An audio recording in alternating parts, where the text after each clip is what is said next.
Bible पति पत्नी के बारे में बहुत कुछ सिखाती है, लेकिन हम लोगों को उसके बारे में पता नहीं होता और बहुत लोगों को पता है लेकिन वो फॉलो नहीं करते हैं। तो मैं ये वीडियो बना रहा हूँ इसलिए कि मैं विश्वास करता हूँ कि इस वीडियो के द्वारा बहुत पति पत्नी जो इस वीडियो को देख रहे हैं वो आशीषित हो जाएंगे।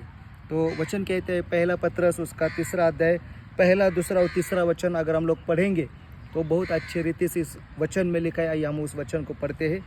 हे पत्नियों, तुम भी अपने पति के अधीन रहो, इसलिए कि यदि इनमें से कोई ऐसे हो जो वचन को न मानते हो तो भी तुम्हारे भय सहित पवित्र चाल चलन को देखकर बिना वचन के अपनी अपनी पत्नी के चाल चलन के द्वारा खींचे जाए। और आगे लिखा है तुम्हारा श्रृंगार दिखावटी न हो, अर्थात बाल गूंथना और सोने के गहने या भांति भांति के कपड़े पहनना, वरन तुम्हारा छिपा हुआ और गुप्त मनुष्यत्व नम्रता और मन की दीनता की अविनाशी सजावट से सुसज्जित रहे, क्योंकि परमेश्वर की दृष्टि में इसका मूल्य बड़ा है। बहुत अच्छे रीति से इस वचन में लिखा है मेरे भाई और बहनों कि हर पत्नी को अपने पति के अधीन रहना है।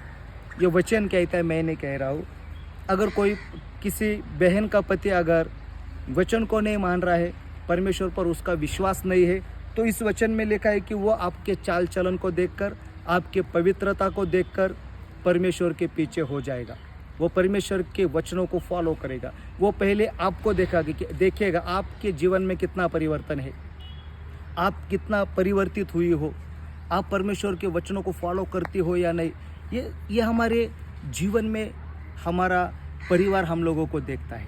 अगर आपका पति परमेश्वर में नहीं है, आपकी पत्नी परमेश्वर में नहीं है, तो आपके चाल चलन को देखकर आपकी पति या आपकी पत्नी परमेश्वर के वचनों को फॉलो करेंगी।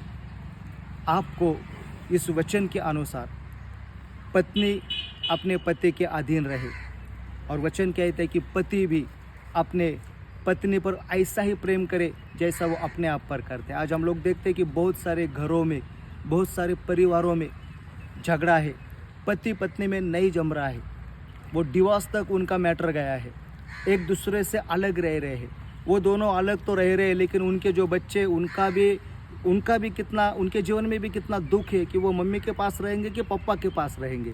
ये भी बहुत सारा प्रॉब्लम्स लाइफ में चल रहा है। आज बहुत सारे इस संसार में, इस दुनिया में हम लोग देखते हैं कि बहुत सारे परिवार टूट चुके हैं, क्योंकि उनको ये पता नहीं कि इस वचन के अनुसार एक दूसरे के अधीन रहना है। आज हम लोग देखते हैं कि झगड़ा जब घर में होता है तो किसी ने, कोई तो भी एक व्यक्ति, एक तो पत्नी हो या पति हो, एक ने उसमें से चुप रहना ही